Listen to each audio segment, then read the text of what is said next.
रूस और यूक्रेन के बीच जब से तनातनी की खबरें उड़नी शुरू हुई हैं, तभी से जमाने में एक ही राग अलापा जा रहा है कि रूस हर हाल में यूक्रेन को हड़पना चाहता है। नहीं, ऐसा नहीं है।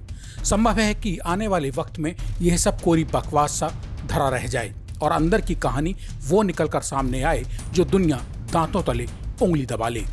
नमस्कार दोस्तों, मैं हूं आपका दोस्त, आपके मन की बात आपको अपनी मुंहजुबानी कहने सुनाने वाला संजीव चौहान। और इस वक्त आप सुन रहे हैं TV9 डिजिटल चैनल पर अपना रोज रात सोमवार से शुक्रवार 8:30 बजे का मनपसंद कार्यक्रम पॉडकास्ट। इन दिनों जमाने में रूस और यूक्रेन के बीच चल रही तनातनी से ज्यादा बड़ी शायद ही कोई दूसरी और कोई खबर हो।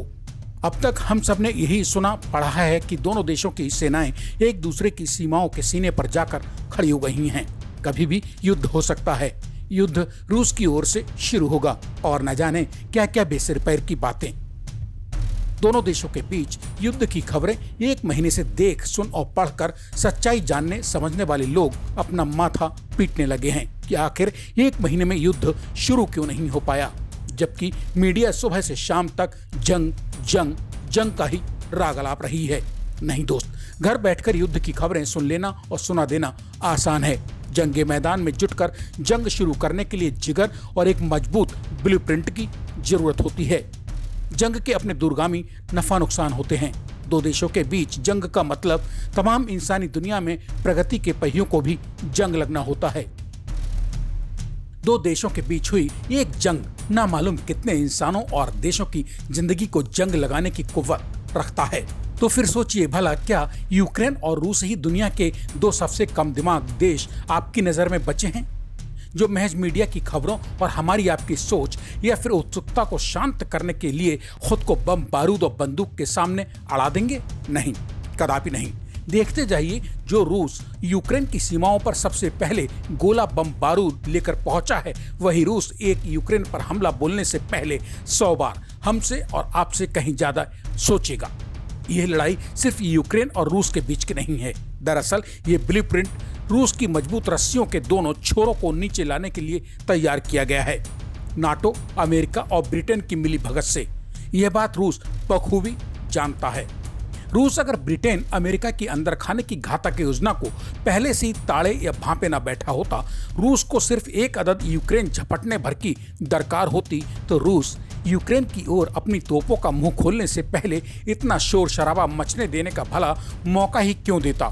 मतलब साफ है कि जब रूस यूक्रेन पर अब तक हमला नहीं बोल सका है, तो भला बेचारे यूक्रेन की क्या हिम्मत जो वो रूस की बंदूकों की नालों में झांक कर भी देखने की जुर्रत कर सके, सिर्फ अमेरिका और ब्रिटेन व नाटो संगठन के उकसावे पर।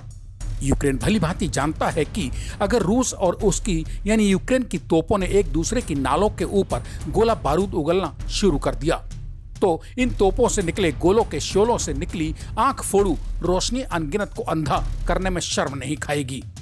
रूस स्थित हायर स्कूल ऑफ इकोनॉमिक्स के deputy head of international relations Dmitry Novikov और पश्चिमी देशों के मीडिया के मुताबिक तो रूस का इरादा सीधे सीधे यूक्रेन पर हमला करने का कतई नहीं है। अमेरिका बार बार भले ही राग अलाप कर दिशा और दशा बदलने पर क्यों ना उतारू हो कि बर्फ पिघलने के साथ ही रूस कभी भी फरवरी के अंत तक यूक्रेन के ऊपर धावा बोल सकता है। सोचिए कि जब अमेरिका को पता चल चुका हो कि रूस यूक्रेन के ऊपर फरवरी अंत में धावा बोल सकता हो, तो क्या रूस ऐसे में यूक्रेन की ओर अपनी तोपों के मुंह खोलने की गलती करेगा? तब जब उसका जानी दुश्मन अमेरिका नाटो और यूक्रेन को इसी काम के लिए उकसाने पर उतारू हो कि वे सब मिलकर रूस को युद्ध के लिए उकसाएं। मतलब साफ है कि रूस कहीं पे निशाना और कहीं पे निगाहें वाली रणनीति अपना रहा है। रूस चाहता है कि उसके द्वारा यूक्रेन पर कभी भी हमला कर दिए जाने की अफवाहों को खूब बल मिले। इन अफवाहों के फैलने से रूस की तो अठन्नी भी खर्च नहीं हो रही है, अपितु रूस के पक्ष में ही माहौल तैयार हो रहा है। दरअसल पश्चिमी देशों के ही युद्ध विशेषज्ञों की माने तो रूस युद्ध युद्ध युद्ध के इस शोर में ही नाटो और अमेरिका ब्रिटेन के सामने अपनी मजबूत चारदीवारी बना ले रहा है, ताकि जब कभी भी आपात स्थिति में नाटो देश के साथ मिलकर अमेरिका ब्रिटेन रूस की ओर आंख उठाकर देखने की हिमाकत करें, तो उन्हें मजबूती से उन्हीं की भाषा में रूस जवाब दे सके।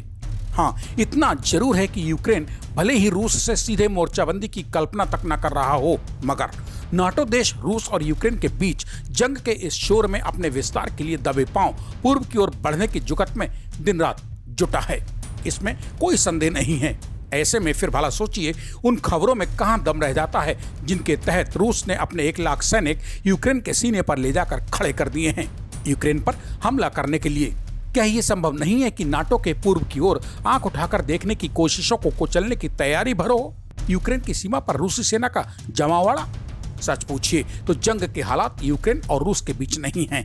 रूस और यूक्रेन जमाने को आमने सामने भले आडटे दिखाई दे रहे हों, मगर झगड़े की जड़ में नाटो, अमेरिका और ब्रिटेन है और इन सबसे निपटने के लिए रूस चाक चौबंद है। वरना रूस को अगर यूक्रेन को ही खुद में मिलाना होता तो क्या रूस इतना कमजोर है कि सन 2014 में रूस ने यूक्रेन से क्रीमिया अपने पाले में छीन कर किया है। तब से अब तक यानी 8 साल में रूस कभी भी यूक्रेन पर हमला करके उसे खुद में मिलाने की जुर्रत तक नहीं कर सका। मतलब साफ है कि रूस अपने पूर्व सोवियत देशों को, चाहे वो यूक्रेन हो या फिर कोई और देश, सबको अपने प्रभाव की हद में लेने की नहीं सोचता है। इन सभी पूर्व सोवियत देशों को रूस सोवियत संघ का विखंडन होने के बाद से ही अभी तक अपने स्पेशल इंटरेस्ट जोन के रूप में देखता आ रहा है, जो कि उसकी अपनी सीमाओं और संप्रभुता की रक्षा के लिए भी उसे देखना चाहिए। ऐसे में भला रूस कैसे नाटो को अपने चारों ओर घेराबंदी कर लेने दे? रूस की मंशा यूक्रेन पर हमला बोलना कतई नहीं है। रूस मौजूदा हालातों में सिर्फ और सिर्फ यूक्रेन को न्यूट्रल यानी तटस्थ रखना चाहता है, ताकि नाटो देश रूस की सीमाओं की ओर कदम बढ़ाकर रूस के आसपास भटकने की जुर्रत ही ना कर सकें। इसी के साथ पॉडकास्ट में आज मुझे यानी अपने दोस्त संजीव चौहान को दीजिए इजाजत। कल यानी गुरुवार रात 8:30 बजे फिर मिलूंगा जमाने में घूम रही किसी और ऐसी ही चर्चित कहानी की इनसाइड स्टोरी के साथ। मेरे लौट कर आने तक आप TV9 डिजिटल चैनल को सब्सक्राइब करके कमेंट बॉक्स में लिखिए अपने मन की बात। तब तक के लिए नमस्कार।